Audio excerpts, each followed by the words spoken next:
Awesome. Well, thanks, Bill, for that one, and Carrie as well for participating.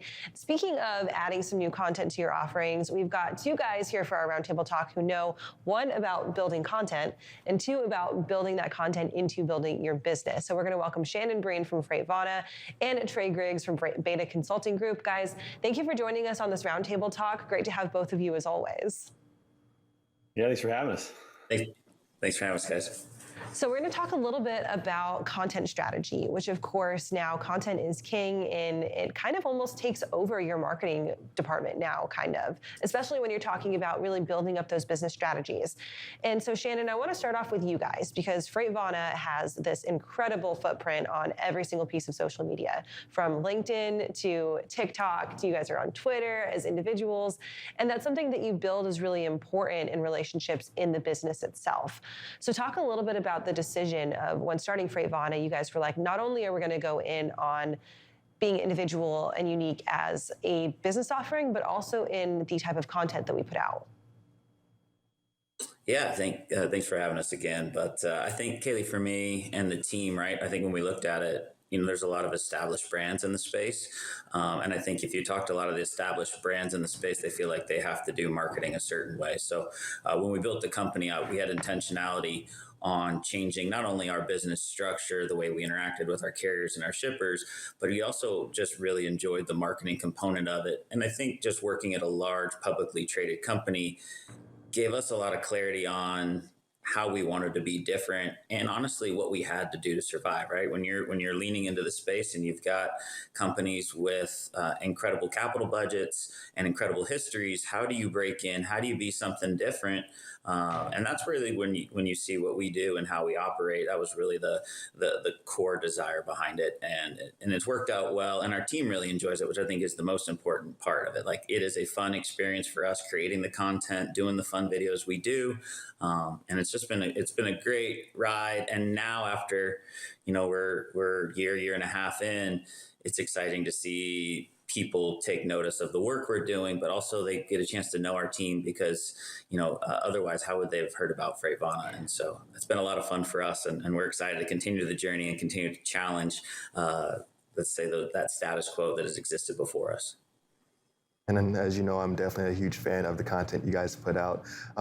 Trey, when we're looking at putting together a content strategy, are you shifting at all when you're looking at the order of operations for potentially a smaller individual content creator or business owner versus a larger business, a larger corporation? Is the order still the same and you just amplify some aspects, or do you just start off all differently altogether?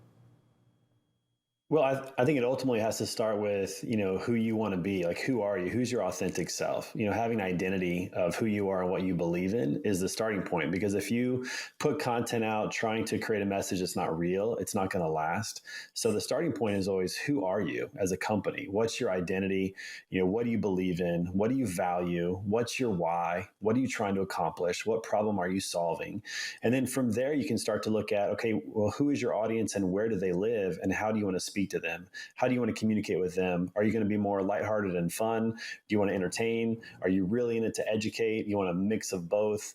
What are those characteristics of your company that you want to communicate and get across? And then individually, it's the same way because you have personal brands and you have corporate brands. And I think what I love, Freightvana has been a really fun a friend and partner in the industry. In fact, we do a lot of co-branding. So I've got, my word on the street water bottle on the backside of it. I've got the Freightvana logo.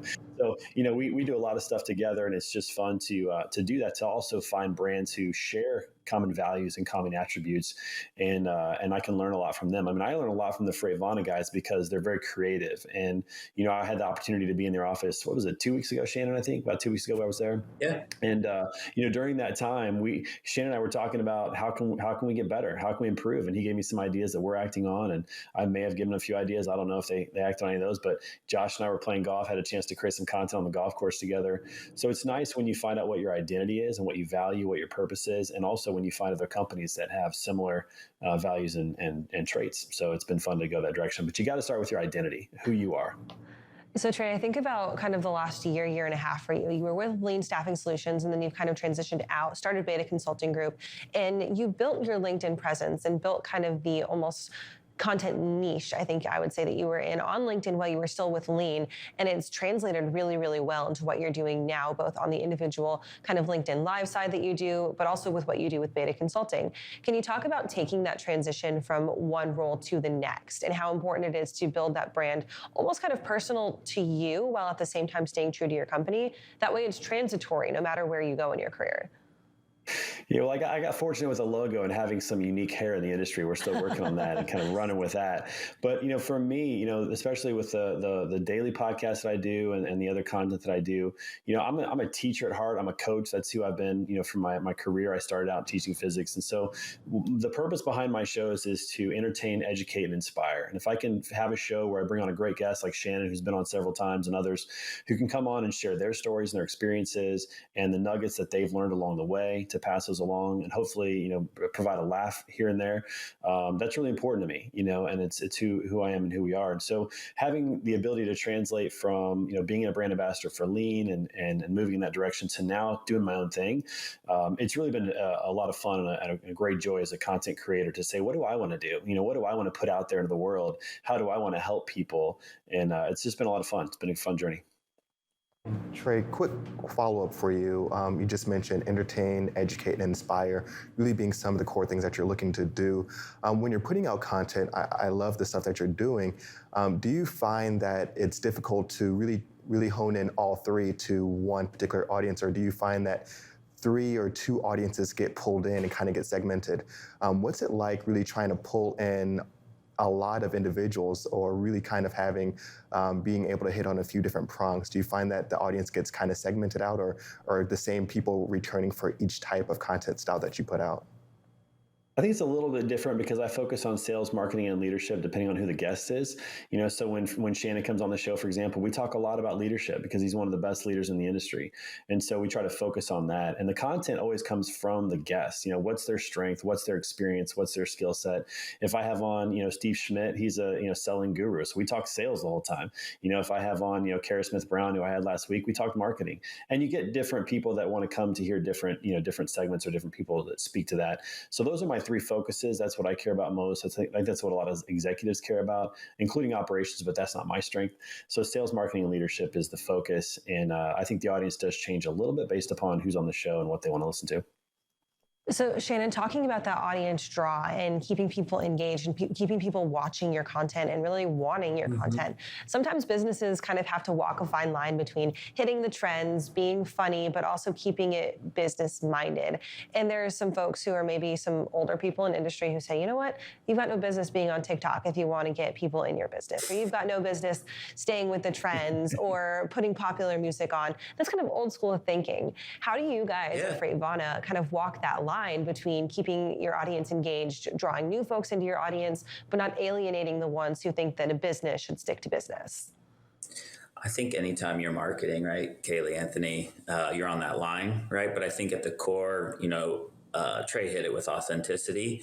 And then I think part of that authenticity is if you're hiring people that you trust and believe in, right? I've worked with companies that talk about, adults about communication and mutual trust, but then when you're going to do a podcast, right, you've got to get 5 sign-offs all the way up through Congress, right? And so, if you're doing that, you're saying one thing and you're acting in a different way.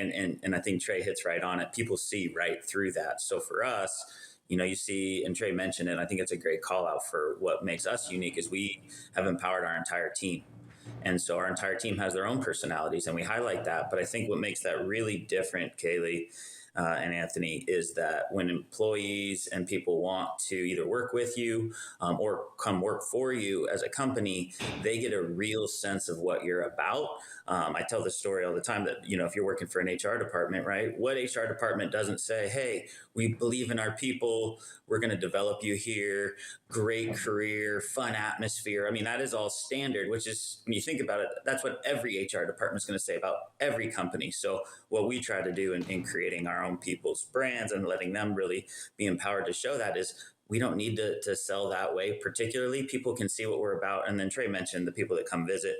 I think they get to the real test of seeing what a culture is like. So from a strategic perspective, that's what's been so great for us. That's kind of that difference that you see in our brand. And and we, like I said at the onset, like we have a lot of fun doing it. And so I think that's the way we want to show up, and not everybody needs to. But for us, it works well. And people like Trey have been huge supporters, folks like yourself. So we like to put a smile on people's face when we can, including our own employees first and foremost. It's fun to watch both of you guys as you continue to kind of navigate and almost lead the way in those worlds. So guys, thank you so much for joining us for this roundtable. Great to have y'all as always. Give you guys both a good follow on LinkedIn and all of those other social media sites as well. I'm sure that we will catch up with them soon. Right now, we're going to head back over to the wall. We're going to cut one last carrier update for the morning.